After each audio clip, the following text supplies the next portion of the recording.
On everyone. When it comes to us Laker fans, we are anxiously awaiting for the Lakers to pull the trigger on some trade, right? We've been waiting around for a trade to get done for over a month now, right? Originally, Kyrie Irving, that's the big grand prize, right? That is the prize Lakers are waiting anxiously to try to acquire.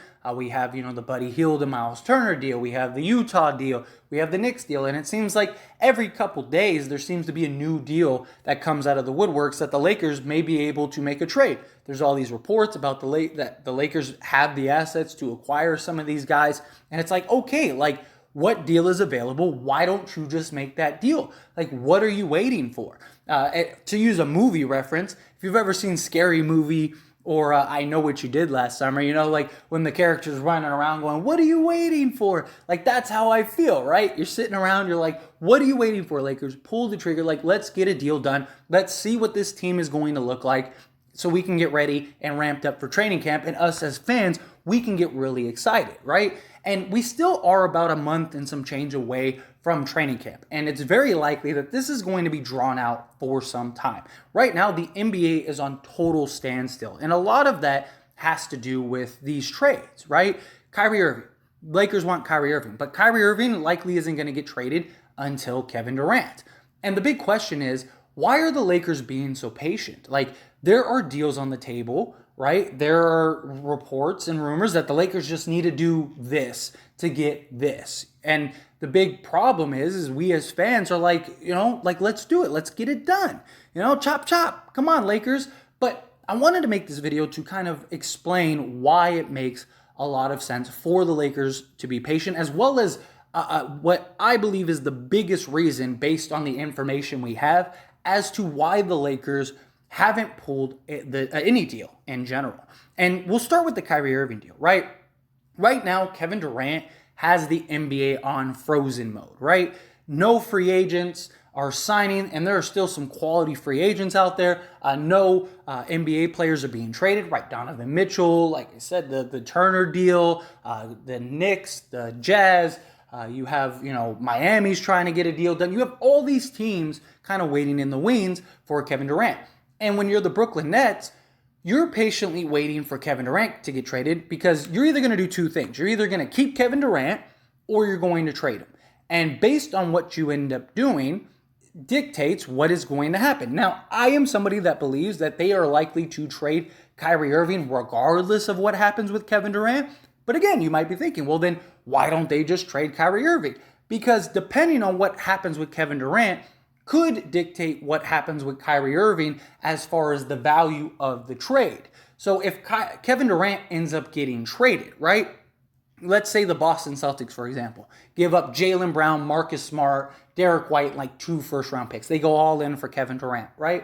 Well, now you might have other teams that are more interested in maybe trading for Kyrie Irving. Because right now it is the Lakers or bust. If nobody else comes out of the woodworks between now and the beginning of training camp, Kyrie Irving is very likely going to the Lakers. And he still might, even if other teams come out of the woodworks. But let's say that he goes to the Celtics. Like I said, maybe Miami looks at it as you know what? We need some scoring help, right?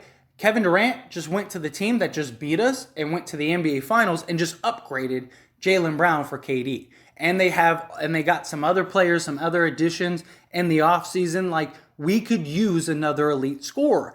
Kyrie doesn't really fit us. He's not really our culture. We're not really big on Kyrie. But hey, you know what? Let's take a chance. If it doesn't work out this year, then we can kind of let him go. Maybe they're willing to give up a Tyler Hero and some draft picks and stuff. That would be better than what the Lakers could give up. So maybe that deal works out. Again, it opens the potential. Whether anything actually does happen or not, it's still a possibility. And the hope, if you're the Brooklyn Nets, of if we trade Kevin Durant, that might get other teams involved on trying to trade for Kyrie Irving, because right now, Kevin Durant is still a Brooklyn Net. So all the other teams are currently exactly how they were constructed prior. So everyone's kind of looking at it as we're on an even playing field. But Kevin Durant is that piece that could change the landscape and that playing field to making it uneven. And that's how teams, I think, are perceiving this. And so the Nets, they don't have to rush. They can wait as long as possible. But I do ultimately think that they're going to trade for Kyrie Irving. But then, okay, well, Buddy Hield and Myles Turner, right? That deal was reported to be done, right? If the Indiana Pacers, based on reports, are willing to do the trade, take on Westbrook, but they want 2 first-round picks. So the Lakers, why don't you just give the 2 first picks? Forget Kyrie, or give the Brooklyn Nets a deadline. Say, hey, look, we have this deal over here. You have 2 choices. Either we trade the Kyrie, maybe we can incorporate you in the deal, and you could take Myles Turner, we'll take Kyrie Irving, and it's a win-win for everybody, or we're going to move on and just take both players, and then you can figure it out with Kyrie. That is a real possibility. And this is the only trade that could happen regardless.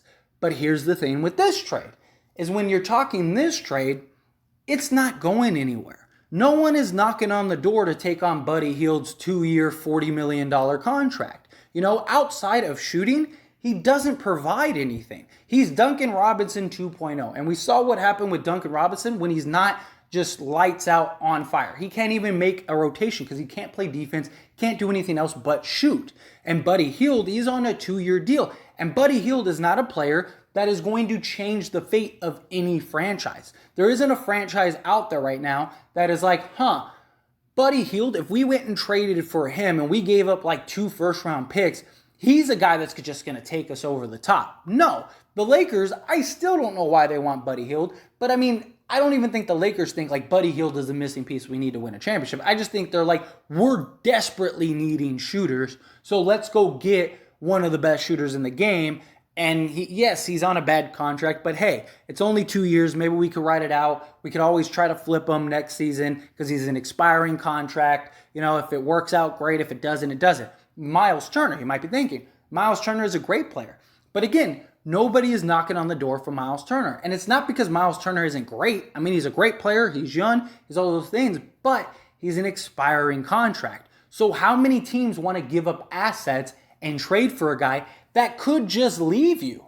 And a lot of the top teams already have their centers established. They already have the centers that they're running with here on out. So Myles Turner and Buddy Hield probably aren't going anywhere. So the Lakers don't need to rush in that deal because it'll probably be there a month from now. I don't see anybody just knocking on the Pacers' doors and saying, hey, we want Buddy Hield and Myles Turner. So if you're the Lakers, you know that deal we can always pull off. That deal is not going anywhere. That deal is going to stay where it's at, and therefore, we're going to continue to wait and be patient for Kyrie Irving. It's a lot like what is going on with the Brooklyn Nets.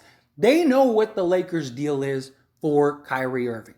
Now, not saying that it's a done deal, but they know what the Lakers can give up, what the Lakers are willing to give up, and what they're willing to accept. And that deal is not going anywhere. So if you're the Brooklyn Nets, there is no need for you to rush. You can take your time. You could be patient. Let Kevin Durant unfold for you. And all of that is on a standstill. Again, everything is just kind of waiting in the wings for Kevin Durant. Donovan Mitchell, he might not get traded until Kevin Durant gets traded because Kevin Durant could very likely dictate what the value for Donovan Mitchell is, right? If Kevin Durant ends up getting traded for a bag of chips, then what does that mean for Donovan Mitchell? You know, I mean, there's already talks about the Rudy Gobert trade that just ruined the entire trade value for all of these players. And that very likely could be the case. And the Nets right now are currently asking for the King's ransom for Kevin Durant, as you should. I mean, there's probably arguably never a player this great that has been available for trade, that has openly made a trade request. I mean, you could ask about many trades throughout history of big name stars, but usually those deals, like they were expiring, you know, they were going to sign that place either way, things like that. I'm talking about Kevin Durant being Kevin Durant and on a 4-year deal. You're not talking about a guy that's a free agent next year, and it's like, if you don't trade me now. So it makes things very complicated if you're other teams and Kevin Durant, because the Nets, they don't have to trade you. They can make you ride it out. And is Kevin Durant a player that's just going to sit out and not play? I personally don't think so. But this goes into the other trades and why I keep bringing up guys like Donovan Mitchell, because Donovan Mitchell is the domino that needs to fall for the Lakers to make a trade, right? Utah is not going to make a deal for, say, Bogdanovich, let's say Clarkson and, Beasley, whatever. Name your 3 players that you want, or Conley or whoever. They're not going to make a deal for Russell Westbrook if Donovan Mitchell's on the roster. Maybe they'll give up some of those pieces. Maybe they move like Mike Conley and stuff like that, but you don't want that. You want like the pieces that you think are going to allow you to compete right now. You don't want to just take on bad contracts for the sake of taking on bad contracts. Same thing with the Knicks deal, right? The Knicks are only going to trade for Russell Westbrook if they go and get Donovan Mitchell. So now 2 of your deals are reliant on Donovan Mitchell getting traded. Another one of your deals is reliant on Kevin Durant getting traded. And your last deal is there no matter what. You have your fallback option. And this is why I think nothing has happened from the Lakers front. I think the Lakers are being patient because they're looking at it and going, Donovan Mitchell, he has to be the first domino to fall. Now, Donovan Mitchell might not get traded until Kevin Durant gets traded. So you have these dominoes that need to fall over, and it very likely starts with Kevin Durant. Kevin Durant is very likely the first domino to fall over, which then triggers the Donovan Mitchell trade, which then triggers hopefully a Laker trade, whether it's Utah, Indiana, New York, or maybe Kyrie Irving, right? Because if the Nets decide to keep Kevin Durant, that's still the domino falling because now all these teams know, okay, Kevin Durant isn't going anywhere. Not just that, but you have a lot of these teams that are going to go, okay, well, Kevin Durant is staying, so let's pivot our attention to Donovan Mitchell. Maybe we can trade for Donovan Mitchell now instead of trying to trade for this. Like let's say you're the Boston Celtics and Jaylen Brown really is upset over this and he's like, I want to be traded. Now, do you work out a package to try to go get Donovan Mitchell?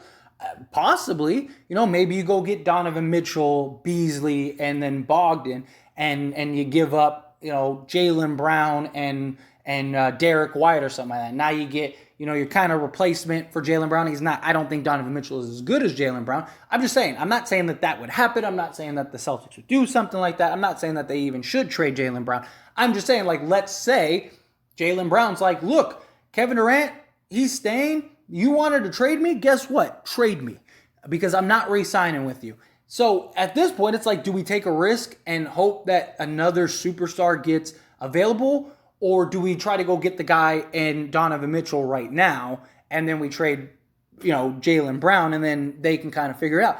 It's just, again, it's dominoes that could fall that we don't know. We don't know what tomorrow brings. And Kevin Durant is likely the first domino. Then you have Donovan Mitchell. So if you're the Lakers, you're waiting around for that first domino to fall. Whenever that is, we don't know. But that is likely going to be the case. The Lakers are waiting around for that domino, whether it's Donovan Mitchell to get traded so they could start talking and exploring on the Utah and the Knicks deal, or they're waiting for Kevin Durant so that way they could start talking on the Kyrie or Indiana deal, and then there you go. So we're just waiting around for all those deals to fall. But as always, this is a discussion, so I pass the question on to you. Let me know your thoughts and opinions down in the comment section below. Obviously, I'm sure the consensus is trade Russell Westbrook, right? I don't care where it's to, just move Russell Westbrook, whether it's the Utah, the Knicks, the Nets, third team in that deal, whatever you do, just get rid of Russell Westbrook. I'm sure that's the consensus. But I just wanted to make this video because I see a lot of comments and a lot of questions, and even when I do the live stream stuff, people always ask, like, what are the Lakers waiting for? This is what the Lakers are waiting for. The Lakers don't have any other choice but to wait. Yes, you could go do the Myles Turner and Buddy Hield deal, but why? What if a better deal arises? What if you can go get Kyrie Irving and Buddy Hield? What if you can get, what if the Utah Jazz are willing to give you, Beasley, Bogdan, and Patrick Beverley for Russell Westbrook and, a first, or a first in a couple seconds? Because they just want to clear some salary or whatever, and you still get cap flexibility, and you get some guys that can help you win. Now, the Lakers have options. The problem is the options are predicated on some other domino falling. So they have no choice but to be patient. So I hope that helps you out. If it did, don't forget to like this video. And again, let me know your thoughts and opinions down in the comment section below. That being said, hit that like button. Helps me out a lot. Lets me know you enjoy these types of videos, and I truly appreciate it. If you're not subscribed to the channel, hit that subscribe button, followed by the bell notification. Stay up to date with all things sports. Join this wonderful community and all of our discussions. I'll see you all in the next one. Thank you.